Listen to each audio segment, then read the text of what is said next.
आनंदी मालिकेच्या आजच्या जबरदस्त भागामध्ये आपल्याला असं भयंकर सत्य समोर आलेलं पाहायला मिळणार आहे. कारण एवढ्या दिवसांमध्ये जो प्रोमो गाजत होता त्या प्रोमोच्या मागचा रिकॅप आजच्या भागात दाखवलाय. आनंदी घर सोडून जाताना प्रत्येकासाठी तिने एक आगळीवेगळी जागा आणि भेटवस्तू ठेवून गेली आहे. आनंदी घर सोडून गेल्यानंतर आनंदीच्या बहिणी आरती आणि आरची दोघीही युगंधरकडे हट्ट करू लागतात की आपल्या ताईला शोधा. या जगामध्ये फक्त तुम्हीच एक आहात जे आमच्या ताईला सोडवून आणू शकता. परंतु युगंधर स्पष्ट नकार देतो. त्यानंतर त्या सर्वांना आनंदीचा मोठा अपघात झाल्याचं कळतं.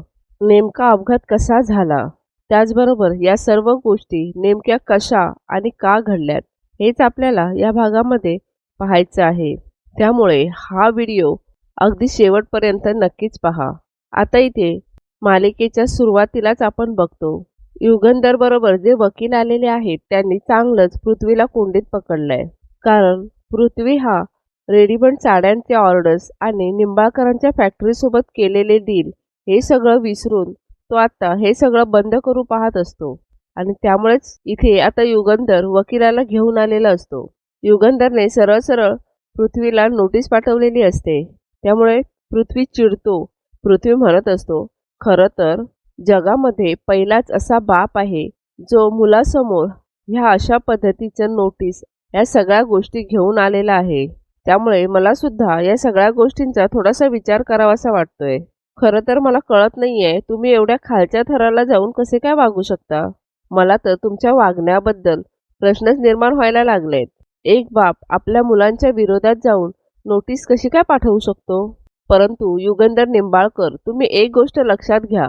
मी आता तुमच्यासोबत तुमच्या कंपनीसोबत जी ऑर्डर घेतली होती ती ऑर्डर पूर्ण करून मी इथे नंतर तुमच्यासोबतचे सगळे काही डील आणि सगळं बंद करणार होतो. मला तुमच्या कंपनीसोबत कोणतेही काम करण्यामध्ये काहीही इंटरेस्ट नाही आहे. शिल्पा युगंधरला ओरडते. शिल्पा म्हणते, अरे युगंधर, वेडा आहेस का? काय केलंयस तू हे? अशा पद्धतीने तू कसं काय वागू शकतोस? हे बघ, हे फार जास्त होतंय हा. हे फार चुकीचं आहे. त्याचबरोबर आपल्याच मुलांच्या विरोधामध्ये जाऊन कोण आपल्या मुलाला इकडे ह्या पद्धतीने अशी नोटीस पाठवू शकतो का? हे सर्व बोलणं चालू असतानाच विद्याधर मध्ये येतो. विद्याधर म्हणतो, बघितलं का दुनिया कशी आहे ते. हा जो युगंधर आहे ना तो आपल्या पोटच्या पोराला सुद्धा असा बोलतोय आणि अशा पद्धतीने या सगळ्या गोष्टी करायला लावतोय. हे खूपच जास्त चुकीचं आहे. युगंधर फक्त दाखवत होता की ह्याचं किती प्रेम आहे त्याच्या मुलांवरती, पण तसं मात्र अजिबातच नाही आहे. त्याचं प्रेम कसलं आहे बघितलं का? हा तर किती आतल्या गाठीचा निघाला आहे. त्यानंतर विद्याधर पृथ्वीला म्हणतो, काय रे पृथ्वी, तुझ्या लक्षात येते का? बघितलंस का? उघडले का तुझे डोळे? अरे तुझा हा बाप आहे का कोण? अशा पद्धतीचा बाप कसा काय असू शकतो? आणि हा बाप मात्र इथे अशा पद्धतीने हे सगळं काही कसं काय करू शकतो हेच मला काय बी कळत नाही. विद्याधर हे सगळं बोलत असतानाच युगंधर हसायला लागलेला असतो. पृथ्वी युगंधरकडे बघून म्हणतो, खरं तर इथे माझं जे काही काम आहे किंवा मी आता माझ्या रेडीमेड साड्यांचा जो काही क्लॉज आहे तो तुमच्याकडून काढून घेऊन आता दुसऱ्या कंपनीसोबत इथे काम करणार आहे, असं स्पष्टपणे पृथ्वी युगंधरला म्हणत असतो. हे ऐकून शिल्पाताई म्हणते, अरे पृथ्वी, आपल्या घरची कंपनी सोडून दुसऱ्या कोणासोबत तू काम करणार आहेस? हे ऐकून हा विद्याधर पुढे येतो आणि म्हणतो, त्याच्या आवडीचा काका म्हणजे इथेच विद्याधर निंबाळकर आणि त्याच्यासोबत ही शलाका म्हणजेच खूप मोठा धमाका. पृथ्वीने असं म्हटल्यानंतर सर्वांनाच खूप मोठा धक्का बसतो. हे सर्व ऐकून वकील म्हणतात, सॉरी पृथ्वी सर, आत्ता मी तुम्हाला जी नोटीस दिली आहे ती नीट वाचा. त्याच्या पेज नंबर 14 वरती एक क्लॉज आहे आणि त्या क्लॉजमध्ये असं लिहिलेलं आहे की मी पृथ्वी निंबाळकर जर हा जो काही बिझनेस डील आहे तो बिझनेस डील मी येणाऱ्या 2 वर्षांमध्ये युगंधर निंबाळकर यांच्या कंपनीकडून तोडून मी तो दुसऱ्यांसोबत केला तर मग मात्र मला जवळपास 5 कोटी रुपये मानधन म्हणून दंड भरावा लागेल आणि त्याचबरोबर मला 2 वर्षाचा तुरुंगवास सुद्धा होऊ शकतो, असं स्पष्टपणे इकडे त्यामध्ये लिहिलेलं आहे. आता हे सगळं समोर बघितल्यानंतर पृथ्वीला खूप मोठा धक्का बसतो आणि हे सगळं ऐकल्यानंतर विद्याधर सुद्धा तोंडावर पडलेला असतो. कारण विद्याधरला असं वाटत असतं की मी आता ह्या पृथ्वीला युगंधरच्या विरोधामध्ये उभा करून मी त्याला माझ्या कंपनीमध्ये त्याचा चांगलाच वापर करून घेईन, असं त्याचं म्हणणं असतं. एवढ्यात धावतच तेथे छायाताई येतात. छायाताई म्हणत असतात, खूप मोठा गोंधळ झाला मालक साहेब. तिने असं म्हटल्यानंतर शिल्पा मात्र छायाताईंवर खूप ओरडते. शिल्पा म्हणत असते, मूर्ख आहेस का? डोक्यावरती पडली आहेस का अशी धावत आणि ओरडत येतेस? तुझी हिंमत कशी झाली धावत येण्याची? नक्की तुझं काय चाललंय? तेव्हा छायाताई म्हणते, बघा ना, खूप मोठा प्रॉब्लेम झालाय. शिल्पा विचारत असते, काय झालंय? छायाताई म्हणतात, मला ना आत्ता माझा फोन सापडलाय आणि त्या फोनमध्ये आनंदीताईंनी एक रेकॉर्डिंग करून ठेवली आहे. त्याचबरोबर आनंदीताई हे घर सोडून निघून गेले आहेत, असं छायाताई म्हणत असते. छायाताई या सर्वांना ती रेकॉर्डिंग ऐकायला सांगत असते. त्यानंतर ती रेकॉर्डिंग लावली जाते. रेकॉर्डिंग सुरू झाल्यानंतर आनंदी म्हणत असते, नमस्कार, मी आनंदी. खरं तर मी आज ही रेकॉर्डिंग करत आहे. ह्या घराने खरं तर मला भरपूर काही दिलं. त्यानंतर आनंदीची पूर्ण रेकॉर्डिंग एका रिकॅपमध्ये दाखवली जाते. त्यामध्ये आनंदी ही सुरुवातीला किचनमध्ये असते. किचनमध्ये असताना तिचं सगळं काही सामान गाठोडं जे आहे ते ती बांधत असते आणि बांधत असताना आता म्हणत असते. एका हातामध्ये तिने मोबाईल पकडलेला असतो, त्यामध्ये ती रेकॉर्डिंग करत असते. आनंदी म्हणत असते, ह्या घरामध्ये जेव्हा मी पहिलं पाऊल टाकलं तेव्हा ह्या घरामध्ये माझी खूप सारी नाती जमली. मला या घरामध्ये खूप काही शिकायला मिळालं. मला या घरानं भरपूर असं प्रेम दिलं, आधार दिला.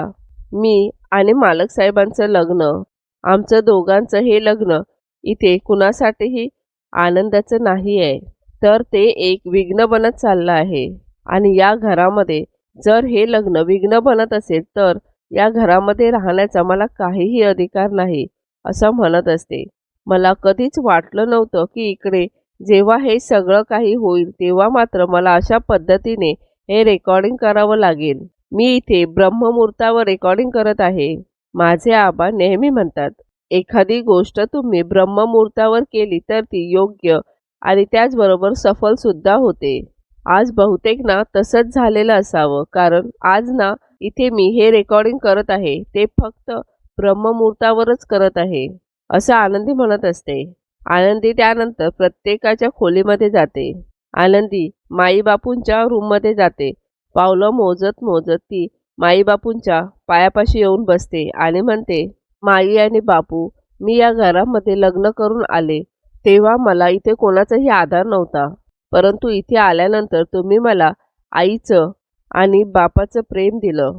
तुम्ही दोघांनी माझ्यावर एवढी भरभरून माया केली की काही विचारूच नका. मी कधी स्वप्नात सुद्धा त्या मायेचा विचार केला नव्हता. तुम्ही माझ्यावर अशा पद्धतीनं एवढं प्रेम कराल, एवढा जीव लावाल मला.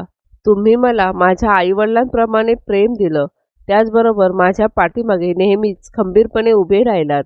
त्यासाठी मी तुमचे आयुष्यभरासाठी ऋणी राहील, असं सुद्धा आनंदी म्हणत असते. त्यानंतर आनंदी माई आणि बापूंचे आशीर्वाद घेते. पुढे ती मालक साहेबांच्या रूमकडे निघालेली असते. त्यानंतर ती शिल्पाच्या रूमकडे सुद्धा जाते. शिल्पाच्या रूमजवळ गेल्यानंतर आनंदी म्हणत असते, खरं सांगू का शिल्पाताई, तुम्ही या घराचा एक आधारस्तंभ आहात. तुमच्याकडे पाहून समजतं की एक कर्तृत्ववान त्याचबरोबर निष्ठावान स्त्री कशी असावी, आणि सगळ्यात महत्त्वाचं म्हणजे इथे कुटुंबावर प्रेम करणारी व्यक्ती कशी असावी हे फक्त आणि फक्त तुमच्याकडे पाहून कळतं. तुमच्याकडे पाहिल्यानंतर इतर कुटुंबांवर असलेली प्रेमाची आणि त्या सर्व गोष्टींची जाणीव होत असते. त्यानंतर शिल्पाला नमस्कार करून आनंदी पुढे निघते.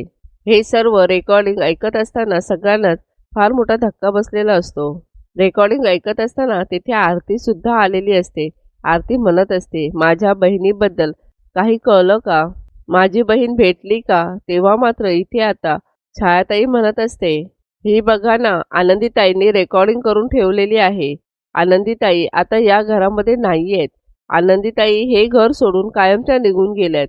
आता हे सगळं काही सांगितल्यानंतर मात्र इकडे आरती सुद्धा ते रेकॉर्डिंग ऐकू लागते. त्यानंतर ती पावलं मोजत मोजत युगंधरच्या रूमकडे पोहोचलेली असते. रूमच्या आत जाऊन आनंदी म्हणत असते, मालक साहेब, खरं तर हे लग्न कोणत्या परिस्थितीमध्ये झालं, काय झालं हे सगळं तुम्हाला माहिती आहे. तरी सुद्धा तुमच्याकडे पाहिलं की एक देव माणूस कसा असतो हे मला समजलं. परंतु हे लग्न जर मुलांच्या नात्यामधील विघ्न बनत असेल तर मात्र मी घर सोडून बाहेर गेलेलीच बरी. त्यानंतर आनंदी मुलांच्या खोलीकडे येते. आता मुलांच्या खोलीकडे आल्यानंतर ती म्हणू लागते, जेव्हा मी या घरामध्ये पहिलं पाऊल टाकून आले तेव्हा या घरामध्ये आनंद नव्हता. माझे आबा नेहमी म्हणतात, घर मुलांनी भरलेलं असेल तर ते गोकुळ वाटतं आणि जेव्हा तुम्ही या घरामध्ये आलात तेव्हा ते त्या घराचं गोकुळ झालं. असंच मला वाटलं. तुमच्या येण्याने या घरामध्ये आनंद निर्माण झाला. तुमच्या तिघांसोबत माझा एक वेगळाच बॉन्ड तयार झाला होता. मी पुन्हा एकदा नव्याने जगायला लागले होते. मुलांना पाहून मला खूप छान वाटायचं. मला माझं बालपण आठवायचं आणि मुलंसुद्धा खूप छान आणि प्रेमळ होती, असं आनंदी म्हणत असते. परंतु युगंधरला निरोप देताना ती खूपच भावूक झालेली असते. आनंदी युगंधरच्या पायांना हात लावून नमस्कार करते आणि ती शिड्यांवरून खाली येते. शिड्या उतरून ती हॉलमध्ये येते. हॉलमध्ये आल्यानंतर तिला समिधाच्या फोटोजवळ जायचं असतं. समिधाला सुद्धा तिला निरोप द्यायचा असतो. समिधाच्या फोटोजवळ आल्यानंतर आनंदीने आपलं गाठोडं आपल्या उराशी कवटाळलेलं असतं. आनंदी म्हणत असते, समिधाताई, मला माफ करा. खरं तर मला तुमची या घरातली जागा कधीच घ्यायची नव्हती. मालक साहेब, हे नेहमी तुमचे आहेत आणि तुमचेच राहतील आणि तुमचेच राहतील.